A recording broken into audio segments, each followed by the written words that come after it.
Welcome to the Swimming from Home talk show. I'm here with Breeja Larson. So I guess, first of all, can you just give me a rundown of kind of your last few weeks and how this pandemic has affected your day to day? Yeah, it's been really scary. USC was open maybe a little bit longer than most places for a while. And then when the governor shut down the state of California, we had to shut down. So that was a little scary. And at that point, we didn't know if the Olympics were going to be postponed. And apologies for little Rafa. We don't trust him on the carpet right now. So he's just being held. But yeah, so once the state of California shut down, the only real option was to train in the ocean. And it's a little bit cold right now, and a lot of us didn't have access to wetsuits. And so those who did kept training, those who didn't couldn't. And so we started looking for people with backyards with pools. But, especially I think California, maybe more than most states, was a little bit more paranoid. And everyone was very respectful of social distancing. And so it didn't really seem like a good idea to go knock on random people's doors and be like, oh, hey, I noticed you had a pool. Yeah. And then the National Guard got sent to California, and I got a little bit nervous that they were going to close the state borders. So I packed up all my stuff and I headed back to Phoenix to kind of wait out the quarantine here, which was kind of good so that I could help puppy train. But now we have two crazy dogs, so that entertainment factor has been there. But while being here, I've been able to row, I've been able to run. Grocery stores are still open, and so outside of not having water to swim in, my life hasn't changed too much, or I try not to. I'm quarantining and not seeing family or friends right now, which is kind of hard too. Yeah. But I have been reaching out to a lot of club teams to do like mental clinics, just to give the kids a chance to say how they're feeling and to talk about different visualization tactics that we can use during this time and how we can make the best of it and make really good memories from this historical moment in, the world's history right now that we have to go through. But it is really scary. Sorry. Knowing that some of the older athletes, the longer we're out of the water, the longer it's going to take to get back in. And do we even want to get back in at this point? Do we want to train another 16 months? And so there's a lot of options up in the air right now. And I think the best piece of advice I got was from many coaches, but I talked to Dave Salo, and he was like, you're going to take a break this summer anyways, regardless of whether you wanted to keep swimming. So just take your break now, relax, enjoy the time at home, let your mind heal, let your body heal from all the swimming you've been doing.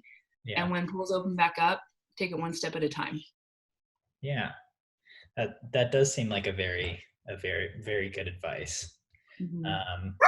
So that's nice. So tell me the story about the puppy. How long have you had it? Why did you get it? Oh, so this is Rafa. And he is a little kraken. Yeah. He's a sweet cuddler, but my boyfriend's been wanting a German short-haired pointer for quite some time. Okay. And funny enough, he got it on purpose when I was gone in California so that the puppy would bond to him more, so that it would be his dog. Like, if you come home, you're just going to take over and the dog's going to like you more. And I'm like, oh, that probably would happen. Yeah. And then the pandemic happened. I'm like, I'm really sorry I'm coming home. So we're doing our best to make sure that he's the only one that feeds him. He's the only one that gives him treats and trains him. But he's great so far as training. He can sit, stay, lay down and pee and poop on everything. So that's been really fun. But he's a great match for my Australian Shepherd, and they play all the time. So that's been a lot of fun. Yeah. How else have you spent your days? I mean, do you have that much more free time compared to when you were swimming? Kind of. I tend to find ways to make myself busy though. Honestly, maybe if I maybe spent 4 hours in the morning, 4 or 5 hours traveling to and from and working out all together, that's probably spent managing the dogs. Maybe I get a little bit more sleep. But I'm working with a lot of different club teams with the mental clinics. So I'm doing a lot of Zoom meetings. You know, just trying to take over that field and do the best I can with that. I'm working right now with Airbnb for Olympian experiences. It's not going to be open quite yet, but that can be that's been like a fun little side hustle. Yeah. And honestly, just trying to think of ways to keep myself busy out of water. A lot of self, like a lot of meditation and visualization and working on the mental skills myself to try and stay sharp.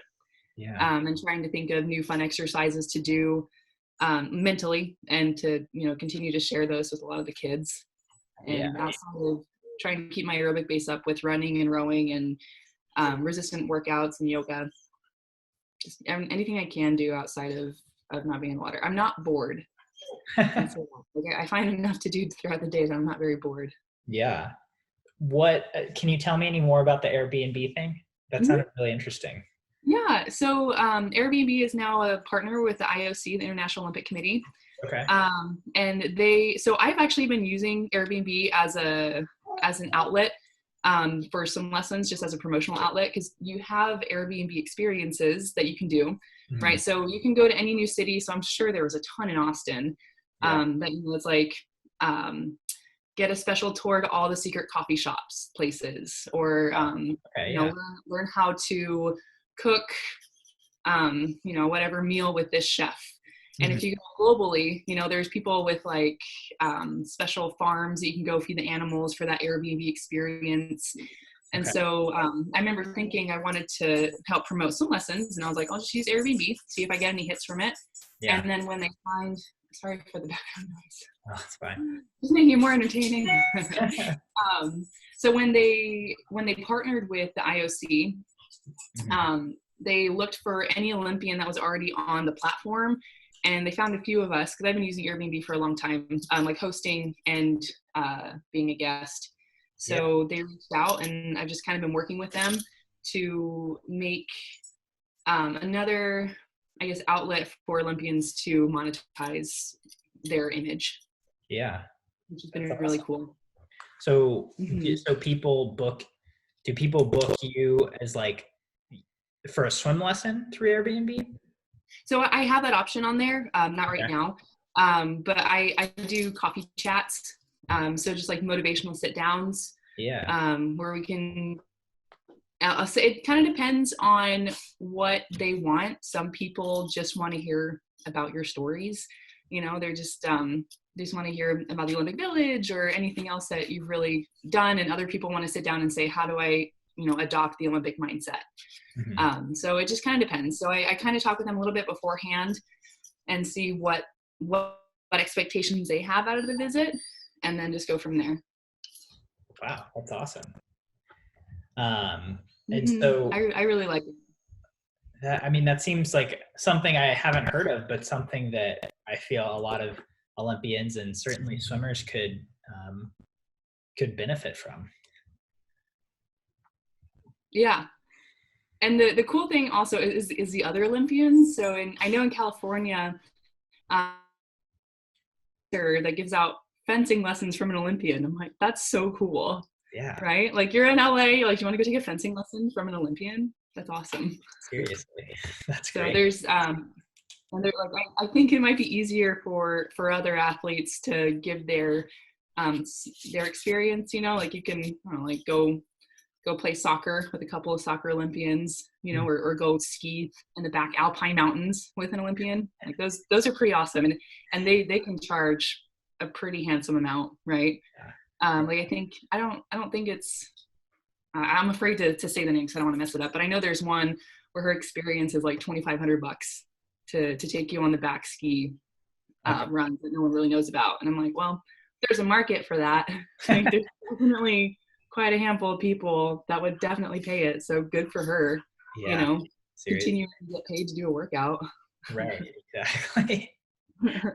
And so then, yeah, can you, on the other side of how you've been keeping busy, so like you've been talking to a lot of club teams about the mental side of it. What are maybe a few of the things that you've been saying to these kids who, are out of the pool or kind of freaking out? I know you mentioned kind of recognizing how they're feeling and they get some time to express their experiences. Yeah. What has that been like for you? I've really enjoyed it, and I think it's really been helping the kids as well. So first, I just kind of go around the virtual room and say, "Hey, why don't you go ahead and tell us what's been frustrating and what you've been doing about it?" And Yeah. a lot of it has been the same thing, like a lot of people have been losing a lot of muscle. I know I have. I think I've lost like 10 pounds of muscle, and it's frustrating. Yeah. It's going to take a while to get back, but Mhm. the comforting, it's weird to say it's comforting, but it's comforting knowing that the entire world is on pause. And so I make sure all the kids know, I'm like, hey, stop. Like you're not falling behind because everyone's in the same spot, right? It's like there might be a few pools out there, and I'm sorry, that really sucks. But like there's always going to be other club teams that might train a little bit more anyways. So, but just knowing that it's okay to be where they're at, it's okay to be frustrated, and whatever feelings they're having, feel free to feel them. I think it's important to continue to recognize that what we're feeling is real, and we need to learn how to process it. Yeah. Sorry, he's so cute.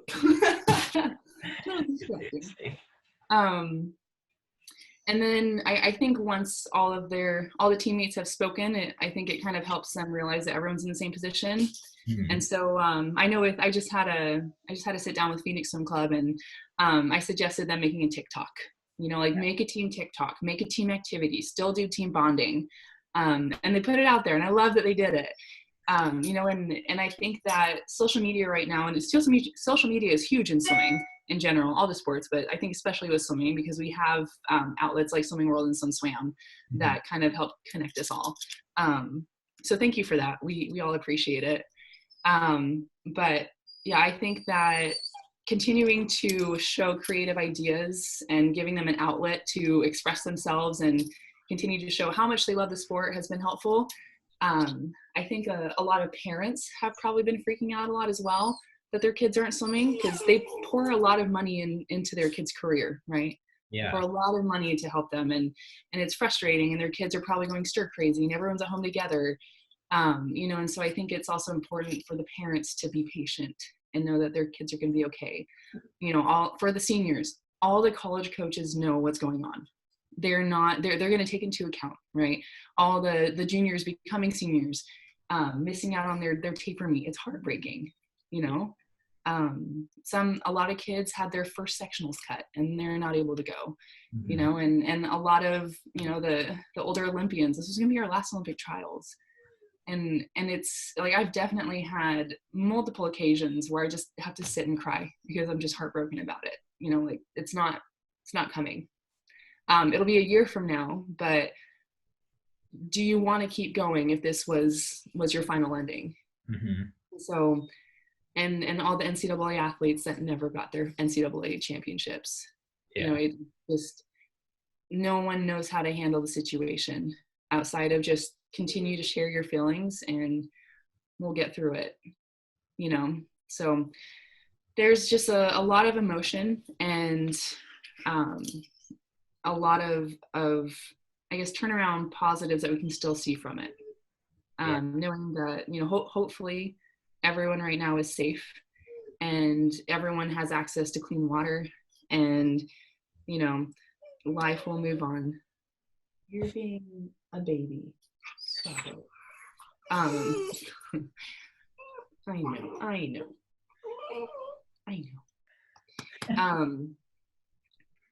But yeah, so I think that continuing to talk about it and letting everyone continue to express how they feel is just going to help the healing process of it all. And that's one of the main missions that I'm on, trying to reach out to different club teams. I was like, we will get through this. It will be okay. I'm so sorry. This really sucks. We all feel your pain because we're all going through the same thing. Mm-hmm. But hopefully they are able to continue social distancing and quarantining at home so that we can get through this pandemic a little bit faster. Yeah. From this quarantine period, have you found anything that you have really enjoyed that you didn't necessarily expect to enjoy about it? It's a hard question.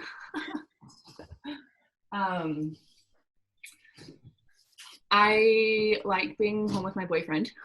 That's been really nice. We've been long distance for 5 months, so it's nice to be home. That's a huge super bonus. Yeah, definitely. Tiger King has been entertaining. Yes. Have you finished it yet? No, I'm on episode 5, but it's just getting crazier with each episode. Yeah. How is this real life? And how did I miss some of it? Like the I don't want to like give anything away if no one's seen it, but like the presidency, like yeah. What? How did I miss that? Who is this mood? Yeah. I mean, and he like actually made a run for the Oklahoma state governor. I know. Which like, I mean, I guess that's similar to like Donald Trump being our president, just in terms of like the, completely on a left field person on a candidacy. But yeah, it's just nuts. Yeah. Dude, yeah. That's quality entertainment. Yeah. Maybe outside of that, trying to find more time to like read books, and just can like do more research on mental training and different exercises and stuff. But I guess to answer the same question is more of just quality time with people that you're with. And I know it's probably tight quarters for a lot of people, and it might get a little frustrating, but there's a lot of beauty in the special bonding that can happen right now. Yeah, I agree. Well, any closing thoughts you've got? Just everyone hang in there. And I think the one thing that's really helped me, honestly, is, and I know not that it's cheesy, but going through and counting your blessings. Like it's really, really helped. Journaling has really, really helped. There's something about writing it down, and that just kind of helps release whatever emotions you're going through. We're all feeling it, bud. We're all feeling it. It's all frustrating. It's frustrating. I know. But just going through and counting all the fun times you've had in the last season and in your entire swim career that you've had so far, no matter where you're at, and just realizing how great the times were. I was talking to some of the Phoenix kids, and I was saying, those moments in winter training where it's cold outside and the last thing you want to do is get back in the water and you just want like 2 weeks off. You got it. You got your 2 weeks. This is awesome. Like trying to put a little humor in it, and having them remember this time and how much they miss swimming, and use this as motivation for the next time they're in the water and they're feeling a little burnt out. Be like, remember that one time when there was a pandemic and we couldn't swim, and how much you wanted to swim? Well, now we're back. Work hard. Seriously. Well, awesome. Thank you so much for your time, Breeja. Of course. Yeah. Thanks for asking. That was a lot of fun.